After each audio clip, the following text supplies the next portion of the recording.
ታችሁ የምፈልገው ወቅቱን የሚመለከት አንድ የተሰማኝ ነገር ስላለ ስለሱ ማሳሰቢያ ለመስጠት ነው።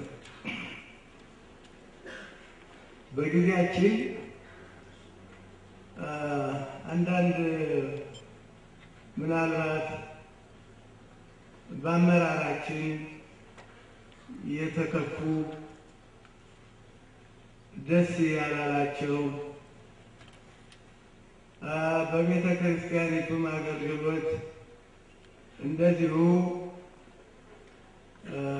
የከፋቸው በትምህርት ቤትም ደግሞ በተቋቋሙት ኮሌጆች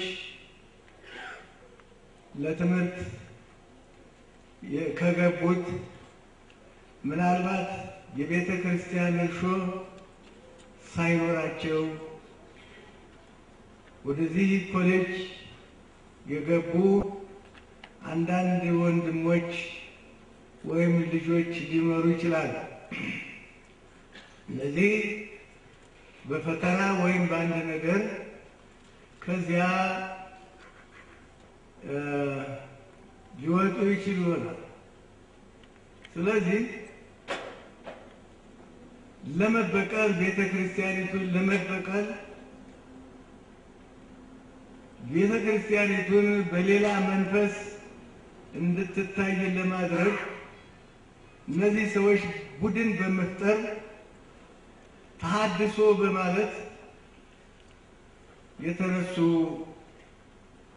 ሰዎች ያሉ ይመስለኛል። እነዚህ ሰዎች ይህን ያጠኑ ይህንና ይህን በመሳሰለ የገቡ በከተማው በዚህም ጭምር የዋሃንን በመሳብ በማታላል ይገኛል። ውዥንብር በመንዛት ላይ ይገኛል። ቤተ ክርስቲያናችን ምኗ ነው የሚታደሰው? የኛ ቤተ ክርስቲያን ከጥንት ጌታችን መድኃኒታችን ኢየሱስ ክርስቶስ አንተ ኮፍ ወዲበዛቲ ኮፍ አሃንጻ ለቤተ ክርስቲያኔ ብሎ ከመሰረታት ጊዜ ጀምሮ የጸዳሽ ቤተ ክርስቲያን የኛ እምነታችን ኦርቶዶክስ ተዋህዶ ነው። ይህች ቤተ ክርስቲያን ላመነባት ሁሉ ታንጻለች፣ ታድሳለች፣ ትገነባለች፣ መድኃኒት ትሆናለች፣ ፈውስ ትሆናለች፣ ጤና ትሆናለች፣ ሕይወት ትሆናለች እንጂ ሌላ የሚገኝባት ነገር የለም። ስለዚህ እነዚህ ሰዎች የዋሃን ያልተማሩትን ያላወቁትን በማታለል ላይ ስለሆኑ እናንተ ሁላችሁም በእውነቱ እንድታውቁባቸው እንድትረዱ ያስፈልጋልና ይህንን ላሳስባችሁ በማለት ነው። ሕዝቡ እየበረከተ እየበዛ አብያተ ክርስቲያናትን እየበዙ እየበረከተ ነው ሄደ ዛሬ። ስለዚህ ነው እነዚህ ሰዎች የኑሮን መኖሪያ ምክንያት አድርገው የተነሱ ሊሆኑ ይችላል። በቤተ ክርስቲያን ስም በመጽሐፍ ቅዱስ ስም ንግድ ሊያካሂዱ ይችሉ ይሆናል። እግዚአብሔር ይወቀው። እኔ ግን ለማሳሰብ ነው።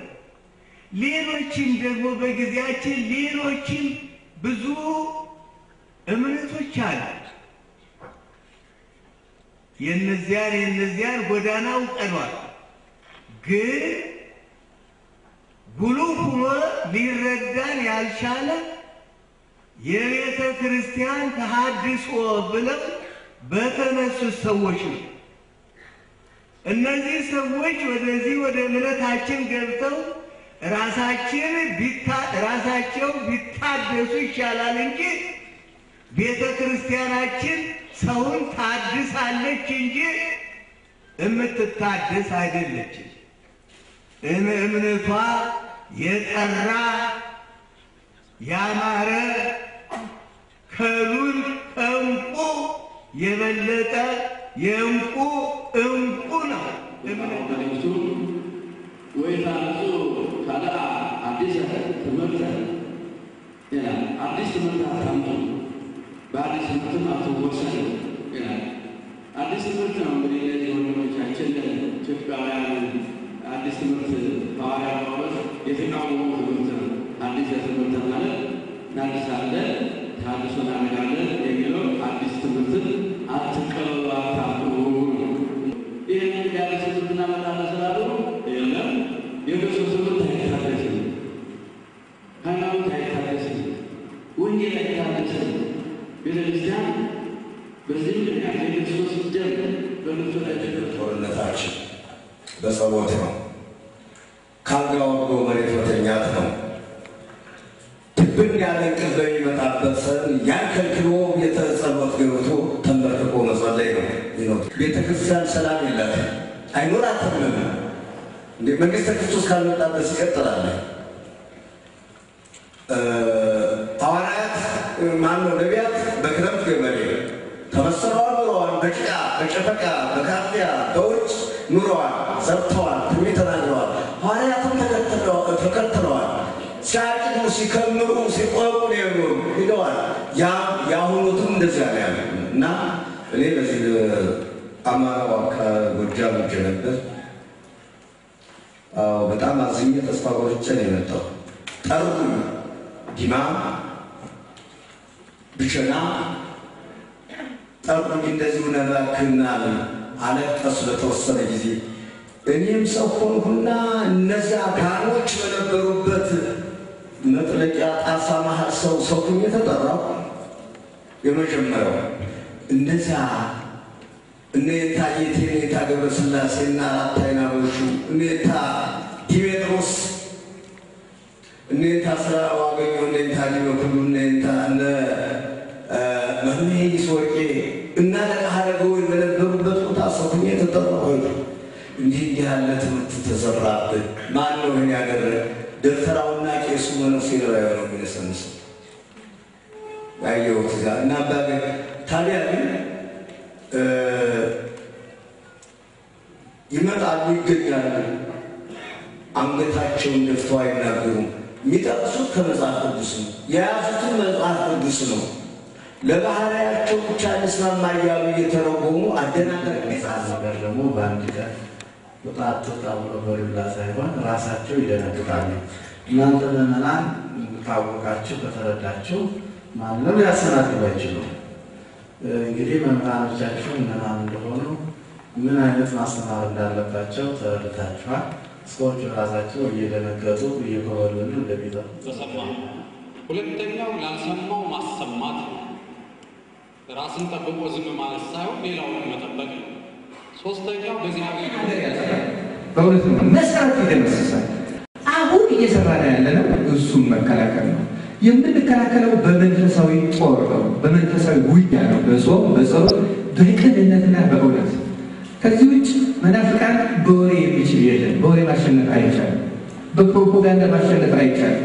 የማንንም ስም ምግባሩ ክፉ ቢሆን ያለ መናፍቅ ስለ ምግባሩ ክፋት አታውሪ። ተግባብተናል አይደል? ምንም እሱ አስፈላጊ ነው። የሚያስፈልገው ለዚያ ሰው መጸለይ፣ እግዚአብሔር ልቡን እንዲመልስ ማሰብ። የኦርቶዶክስ ተዋህዶ መንገድ ይሄ ነው። ጾም፣ ጸሎት፣ እውነት። እግዚአብሔር ይሄን ከኛ